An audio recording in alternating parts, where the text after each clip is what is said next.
नमस्कार, मैं Ravish Kumar. Cease fire आखिर किसने कराया और क्यों हुआ? इस एक सवाल ने भारत की विदेश नीति की साख को दांव पर लगा दिया है। 24 घंटे के भीतर भीतर ट्रंप ने भारत के दावे पर सवाल खड़ा कर दिया। 24 घंटे भी नहीं बीते भारत को कहे हुए कि प्रधानमंत्री मोदी ने फोन पर ट्रंप को साफ साफ कह दिया कि सीज फायर में किसी की कोई भूमिका नहीं थी। ट्रंप उठते हैं और कहते हैं कि सीज फायर उन्होंने ही करा दिया। भारत के दावों की धज्जियां उड़ाने लग जाते हैं, यहां तक कि कहने लग गए पाकिस्तान से उन्हें प्यार भी है। What are you looking forward to achieving diplomatically? Well, I stopped a war between Pakistan. I love Pakistan. क्या इन बातों से ट्रंप भारत को चिढ़ा रहे हैं? प्रधानमंत्री मोदी के लिए घरेलू स्तर पर अजीब स्थितियां पैदा कर रहे हैं। उनके इन बयानों को सुनकर कोई भी जानना चाहेगा कि पहलगाम हमले के बाद से ट्रंप पाकिस्तान को इतना मान सम्मान क्यों दे रहे हैं। भारत की विदेश नीति को इस पर आधिकारिक रूप से चुप रहने के बजाय आधिकारिक रूप से बोलना चाहिए। 10 मई से ट्रंप सीज फायर कर रहे हैं और 17 जून को प्रधानमंत्री मोदी ट्रंप से फोन पर कहते हैं कि युद्ध रोकने का फैसला भारत का था, आग्रह पाकिस्तान का था। लेकिन ट्रंप फिर से क्रेडिट ले बैठते हैं तो भारत के जवाब को नोटिस तक नहीं देते। अमेरिका और पाकिस्तान के बीच क्या भारत की कीमत पर कुछ बदल रहा है? भारत में पाकिस्तान के नाम पर इतने लोग हैं बोलने वाले, चुनौती देने वाले, वे सब भी इस बदलाव पर नहीं बोल रहे, ना सरकार से पूछ रहे। आप कह सकते हैं कि हर बात पब्लिक में नहीं कही जाती, तो आप बताइए कि हंसने और हाथ मिलाने का हर फोटो क्यों जारी किया जाता है? इन तस्वीरों में केवल प्रधानमंत्री ही नहीं, बाकी दूसरे लीडर भी तो एक दूसरे के साथ सहज हैं। पूछिए खुद से कि मुलाकात की इन तस्वीरों से आपको क्या पता चला? क्या प्रधानमंत्री मोदी ईरान और इस्राएल की लड़ाई में किसी भी पक्ष को गलत कह रहे हैं, किसी भी पक्ष को सही कह रहे हैं? युद्ध ठीक नहीं, ये तो सबको पता है, लेकिन इस युद्ध में कौन गलत है, कौन सही है, क्यों नहीं कहते? इस्राएल ईरान के न्यूक्लियर ठिकानों पर अटैक कर रहा है, अमेरिका अटैक करने की बात कर रहा है। किसी देश के नागरिक न्यूक्लियर ठिकानों पर हमला करने को भारत कैसे देखता है? इस पर भारत के एकमात्र ग्लोबल लीडर की क्या राय है? उनकी हंसती हुई इन तस्वीरों से क्या आप कुछ भी जान पाते हैं? भारत का पाकिस्तान को लेकर क्या स्टैंड है? यही कि आतंकवाद वहां पलता है। आतंकी संगठनों के लिए पाकिस्तान की सरकार संयुक्त राष्ट्र में पैरवी तक करती है। तब भारत क्यों नहीं बोलता कि ट्रंप पाकिस्तान की सेना के प्रमुख को लंच पर क्यों बुला रहे हैं, उनकी तारीफ क्यों कर रहे हैं, ईरान पर उनकी राय क्यों ले रहे हैं? आतंकवाद को लेकर मुनीर से उन्होंने क्यों नहीं बात की? 2018 में तो पाकिस्तान को सुनाया करते थे, कहते थे पाकिस्तान ने आतंकवाद को पनाह दी है, अमेरिका का फायदा उठाया, अब और नहीं। एक ही कार्यकाल में सब भूल गए। क्या ट्रंप ने पाकिस्तान में आतंकवाद को लेकर, आतंकवाद पर भारत की चिंता को लेकर पाकिस्तान के सेना प्रमुख से कोई भी बातचीत की? अगर ट्रंप पाकिस्तान से प्यार करेंगे, मुनीर से मिलकर सम्मानित महसूस करेंगे, तो आपने 33 देशों में सांसदों को भेजकर क्या हासिल कर लिया? सांसदों का दल उपराष्ट्रपति वेंस से मिलकर आया, लेकिन मुनीर ट्रंप के साथ लंच कर रहे हैं। मुनीर को बुलाए जाने के बारे में पत्रकार सुशांत सिंह ने लिखा है कि यह पहली बार है जब पाकिस्तानी आर्मी चीफ को इस स्तर पर आधिकारिक रूप से न्योता मिला, वो भी तब जब वे किसी प्रकार के राजनीतिक पद पर नहीं हैं, ना ही मार्शल कानून के तहत शासन कर रहे हैं। अयूब खान, जियाउल हक और परवेज मुशर्रफ अमेरिका के राष्ट्रपतियों से तभी मिल पाए जब वे स्टेट के हेड बन गए। आखिरी बार 2001 में पूर्व पाकिस्तान आर्मी जनरल परवेज मुशर्रफ ने किसी अमेरिकी राष्ट्रपति से मुलाकात की थी। तब से किसी आर्मी जनरल से अमेरिका के राष्ट्रपति की मुलाकात नहीं हुई। क्या मुनीर और ट्रंप की मुलाकात कोई सामान्य घटना है? क्या हो रहा है भारत की विदेश नीति में? अगर अमेरिका पाकिस्तान के सेनाध्यक्ष को इतना सम्मान दे रहा है तो भारत का क्या नजरिया है? वो नेशन कहां है जो 2014 से पहले जानने के लिए हर रात वांट किया करता था? कांग्रेस महासचिव जयराम रमेश ने भी कहा है, पहलगाम हमले के पहले इसी मुनीर के बयान को उत्प्रेरक के रूप में देखा गया था। The reason I had him here, I wanted to thank him for not going into the war, just ending the war. And I want to thank, as you know, Prime Minister Modi just left, just a little while ago, just left, and we're working a trade deal with India. We're working a trade deal with Pakistan. Bharat ने साफ कह दिया कि किसी की मध्यस्थता स्वीकार की है ना करेंगे। भारत की यह लाइन हमेशा से रही है, लेकिन इसके बाद भी ट्रंप मध्यस्थ की तरह ही बयान दे रहे हैं। भारत के इनकार के 24 घंटे के भीतर दोहरा देते हैं। कहां हैं वो विद्वान जो भारत और अमेरिका की दोस्ती पर लंबे लंबे ज्ञान दिया करते थे, जियोपॉलिटिक्स में शिफ्ट बताया करते थे कि प्रधानमंत्री मोदी और ट्रंप के बीच ये मोड़ आ गया है, वो मोड़ आ गया है, पर्सनल टच आ गया है। लेकिन दूसरी बार राष्ट्रपति बनने के बाद तो पर्सनल टच किसी और के साथ दिखाई दे रहा है। मुनीर को हलाल खिलाया या झटका आप करते रहिए, लेकिन यह तो बताइए कि मुनीर की व्हाइट हाउस में सीधे पहुंच कैसे है? इसके पीछे क्या कारण हो सकते हैं? अमेरिका और पाकिस्तान की निकटता का भारत और अमेरिका के संबंधों पर क्या असर पड़ेगा, इस पर बात ही नहीं हो रही, ना सरकार बयान दे रही है। Mr. President, in your meeting today with the Chief of Staff of Pakistan, did you talk about Iran? Did that come up? Yeah. You can share on that? Yeah, well, they know Iran very well, better than most, and they're not happy about anything. It's not that they're bad with Israel. They know them both, actually, but they're probably, maybe they know Iran better. But they see what's going on, and he agreed with me. Munir से मुलाकात के बाद Trump Pakistan की तारीफ कर रहे हैं कि ईरान को लेकर वहां की समझ काफी अच्छी है, ज्यादातर लोगों से बेहतर है। वह इस्राइल को भी जानता है, लेकिन ईरान को और भी अच्छे से जानता है। यहां तक उन्होंने कह दिया कि ईरान के मुद्दे पर मुनीर मुझसे यानी ट्रंप से सहमत हैं। ईरान पर पाकिस्तान के सेनाध्यक्ष की राय पूछी जा रही है, तो भारत की क्यों नहीं? हमें तो बताया गया था ग्लोबल मसले पर प्रधानमंत्री मोदी भी अच्छी समझ रखते हैं, लेकिन इस तरह की बात ट्रंप ने उनके बारे में नहीं की। आपने नोट किया कि भारत के विदेश मंत्रालय के बयान में ईरान को लेकर क्या लिखा है?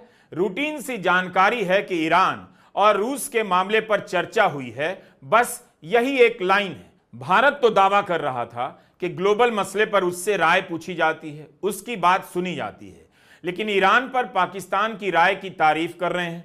भारत का विदेश मंत्रालय लंबा चौड़ा बयान जारी करता है, दावा करता है कि प्रधानमंत्री मोदी ने फोन पर राष्ट्रपति ट्रंप को साफ साफ कह दिया सीज फायर में उनकी कोई भूमिका नहीं थी। प्रधानमंत्री मोदी ने राष्ट्रपति ट्रंप को स्पष्ट रूप से कहा कि इस पूरे घटनाक्रम के दौरान कभी भी किसी भी स्तर पर भारत अमेरिका ट्रेड डील या अमेरिका द्वारा भारत और पाकिस्तान के बीच मध्यस्थता जैसे विषयों पर बात नहीं हुई थी। सैन्य कार्रवाई रोकने की बात सीधे भारत और पाकिस्तान के बीच दोनों सेनाओं की एग्जिस्टिंग चैनल्स के माध्यम से हुई थी और पाकिस्तान के ही आग्रह पर हुई थी। प्रधानमंत्री मोदी ने जोर देकर कहा कि भारत ने न तो कभी मध्यस्थता स्वीकार की थी, न करता है और न ही कभी करेगा। इस विषय पर भारत में पूर्ण रूप से राजनीतिक एकमत है। लेकिन सच तो यही है कि अमेरिका से फोन आ रहा था, खुद भारत ने माना है। सवाल ट्रंप के दावे का नहीं, रूबियो से लेकर वांस तक दावा कर रहे हैं। 35 मिनट की इस बातचीत में अमेरिका ने कहा आतंकवाद के खिलाफ लड़ाई में भारत की मदद करेगा। तो उसने क्या मदद की? क्या आपको दिखाई दे रहा है कि अमेरिका आतंकवाद के खिलाफ लड़ाई में भारत की कोई भी मदद कर रहा है? वो तो मुनीर को लंच खिला रहा है। यही नहीं, ट्रंप का दावा बंद नहीं हुआ है कि सीज फायर उन्होंने कराया। अब तो उन्होंने एक और बात जोड़ दी कि पाकिस्तान के सेनाध्यक्ष आसिम मुनीर ने युद्ध रोकने में बहुत मदद की। ऐसा लग रहा है युद्ध अमेरिका ने रुकवाया और युद्ध रोकने की कृपा पाकिस्तान की सेना ने कर दी। यहां कुछ सवाल है। विदेश सचिव विक्रम मिस्री ने कहा अमेरिका का रोल नहीं था, पाकिस्तान के आग्रह पर भारत ने लड़ाई रोकी। सवाल है कि भारत ने पाकिस्तान के आग्रह पर अपने कामयाब होते ऑपरेशन को क्यों रोका? 3 दिनों में ही पीछे क्यों हट गए? भारत ने जब बढ़त बना ली थी तब क्यों पीछे हटे? क्या पाकिस्तान का आग्रह उसके आतंकी रिकॉर्ड के सामने काफी था? पाकिस्तान पर भरोसा क्यों किया? यही नहीं, इसका जवाब भी नहीं देते कि 22 अप्रैल को पहलगाम में आतंकी वारदात करने वाले आतंकवादी कहां हैं, अभी तक क्यों नहीं पकड़े जा सके हैं। प्रधानमंत्री मोदी फिर यह भी कहते हैं कि ऑपरेशन सिंदूर जारी है। बताइए कहां जारी है, कैसे जारी है? जिस तरह की सैन्य कार्रवाई ऑपरेशन सिंदूर के शुरुआती 3 दिनों में की गई, क्या आप ऐसी किसी भी प्रकार की कार्रवाई को होता हुआ देख रहे हैं? उल्टा पाकिस्तान की सेना के जनरल मुनीर व्हाइट हाउस जाकर लंच फरमा रहे हैं। जैसे ही यह खबर आई कि प्रधानमंत्री मोदी ने ट्रंप से कहा है सीज फायर में ट्रंप या अमेरिका का कोई रोल नहीं, इस सवाल को कभी ना उठाने वाला या बच बचाकर उठाने वाला गोदी मीडिया जोश में आ गया। आप देखिए कैसे हेडलाइनें लिखी जाती हैं। फोन पर हुई बातचीत के बारे में टीवी 9 भारतवर्ष का थंबनेल है, मोदी ने आंख में आंख डालकर कहा मध्यस्थता मंजूर नहीं। न्यूज 18 इंडिया का थंबनेल है, पीएम मोदी की ट्रंप को खरी खरी 35 मिनट में समझाई भारत की ताकत। एनडीटीवी इंडिया का थंबनेल है, मध्यस्थता ना स्वीकारी ना स्वीकारेंगे, पीएम मोदी की ट्रंप को 2 टुक। जी न्यूज ने लिखा ट्रंप को तगड़ा जवाब, मिडिलमैन मंजूर नहीं। सीएनएन न्यूज 18 की headline, Modi snubs Trump avoids Munir showdown. Prabhat Khabar ने अपने थंबनेल पर लिखा है पीएम मोदी ने ट्रंप की बोलती बंद की, पाक के मुद्दे पर दिया सख्त संदेश। ट्रंप की बोलती बंद कर दी पीएम मोदी ने, ऐसी हेडलाइन लिखी जा रही है। अब जब ट्रंप ने फिर से बोल दिया तो हेडलाइन ही नहीं लिखी जा रही। अब क्यों नहीं हेडलाइन लगाई जा रही कि ट्रंप की खरी खरी या आंख में आंख डालकर ट्रंप ने भी दिया जवाब। ऐसे ही गोदी मीडिया बेवकूफ बनाता है। सच्चाई यह है कि भारत के बयान के बाद जब ट्रंप से पूछा गया तो उन्होंने अपने जवाब में भारत के जवाब का नोटिस भी नहीं लिया। ध्यान से सुनिए, पहली ही लाइन में ट्रंप बोल रहे हैं, मैंने युद्ध रोका। Well, I stopped a war between Pakistan. I love Pakistan. I think Modi is a fantastic man. I spoke to him last night. We're going to make a trade deal with Modi of India. But I stopped the war between Pakistan and India. This man was extremely influential in stopping it from the Pakistan side, Modi from the India side, and others. And they were going at it, and they're both nuclear countries. I got it stopped. I don't think I had one story. Did I have one story written about it? I stopped a war between 2 major nations, major nuclear nations. I don't think I had a story written about it, but that's okay. You know why? The people know. The people know. Mr. President, Did anybody write that story about the war? Did you write it? we wrote one. Oh, did you write it? Of course. Just one more. You wrote it. On the flag. Trump साफ साफ कह रहे हैं कि उन्होंने युद्ध रोका, वही युद्ध रोकने का श्रेय ले रहे हैं। उनकी बात पाकिस्तान ने भी मानी और प्रधानमंत्री मोदी ने भी मानी। कहते हैं ट्रंप ने यह भी कहा कि किसी ने उन पर स्टोरी नहीं लिखी कि 2 बड़े परमाणु देशों के बीच युद्ध रुकवा दी। ट्रंप ने कहा कि उन्होंने मुनीर को बुलाया क्योंकि वे युद्ध टालने के उनके निर्णय की सराहना करना चाहते हैं। मुनीर ट्रंप को क्रेडिट दे रहे हैं कि दोनों देशों के बीच सीज फायर उन्होंने कराई। मुनीर इसके लिए नोबेल शांति पुरस्कार देने की वकालत कर रहे हैं। ट्रंप सीज फायर के लिए खुद को क्रेडिट दे रहे हैं, पाकिस्तान उन्हें क्रेडिट दे रहा है। ट्रंप से प्रधानमंत्री मोदी की 35 मिनट की बातचीत के बाद यही कहा गया ना कि प्रधानमंत्री मोदी ने एक ही बार में हमेशा हमेशा के लिए इस बहस को बंद कर दिया, जवाब दे दिया कि सीज फायर में ट्रंप का कोई रोल नहीं था। लेकिन ट्रंप तो उसके बाद ही बोले जा रहे हैं कि मेरा ही रोल था, मैंने 2 परमाणु देशों के बीच युद्ध रोक दिया।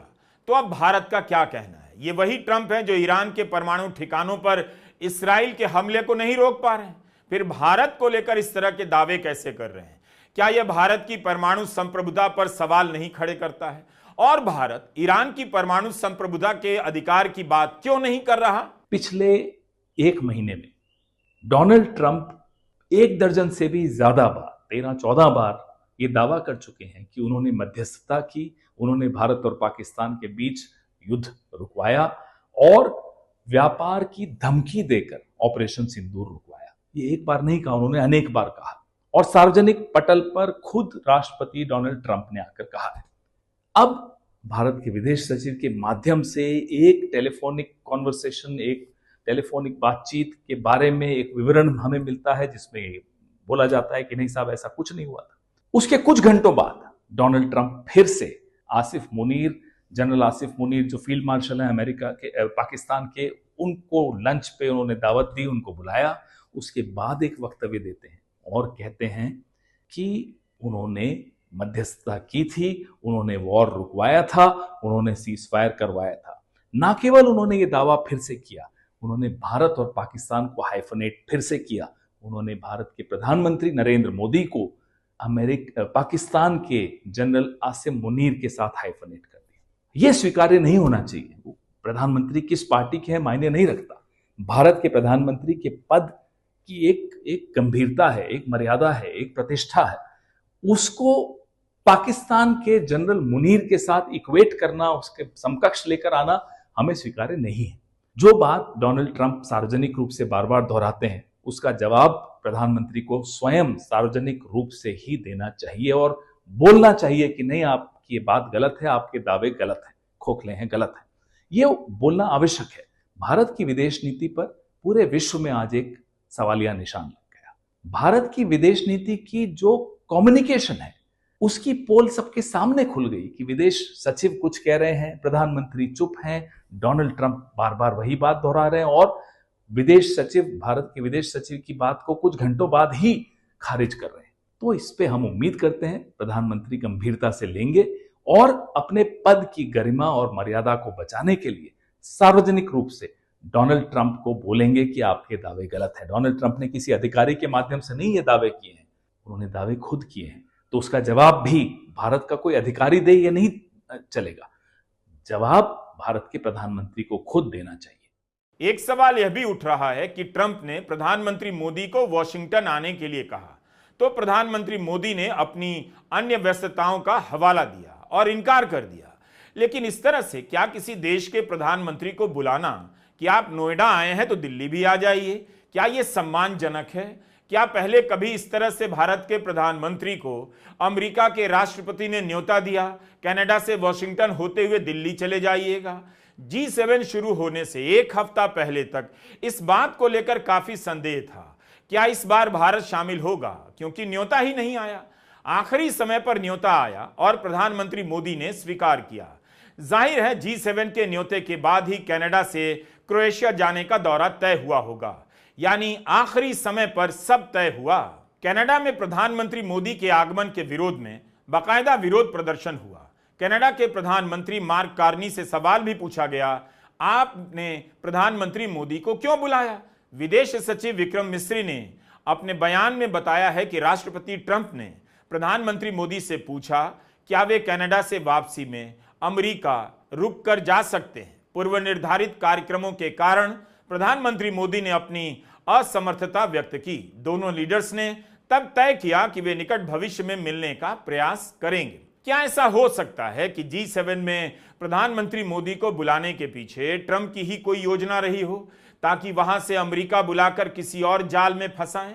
उनके आने से पहले ट्रंप कनाडा से लौट गए। उनके कार्यक्रम से ऐसा कुछ भी नहीं लगता कि G7 की बैठक छोड़कर जाने के पीछे कोई बहुत बड़ी अर्जेंट वजह रही होगी।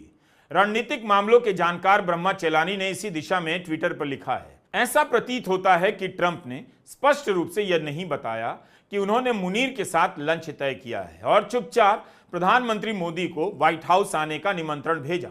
दोनों नेताओं की बैक टू बैक मुलाकातें एक राजनयिक जाल बन सकती थीं, लेकिन मोदी ने इसे सावधानी पूर्वक टाल दिया, यह कहते हुए कि उन्हें पहले से तय कार्यक्रम के तहत G7 के बाद क्रोएशिया की राजकीय यात्रा पर जाना है। दरअसल आपको यह समझना होगा कि विदेश नीति को लेकर हिंदी प्रदेशों में भ्रामक प्रचार किए गए कि इसकी समझ भारत में केवल प्रधानमंत्री मोदी को ही है। हिंदी के पाठकों को यह नहीं बताया गया कि दुनिया के मंच पर भारत कौन सी बात साफ साफ कह रहा है और दुनिया सुनने के लिए मजबूर है या सुन रही है या मान रही है। हिंदी की जनता को केवल गले मिलने, हवाई जहाज से उतरते और हवाई जहाज पर चढ़ने का फोटो दिखाया गया कि जा रहे हैं, आ रहे हैं। हिंदी प्रदेश की जनता को विदेश नीति के नाम पर यह सब नहीं बताया गया कि नतीजा क्या निकल रहा है।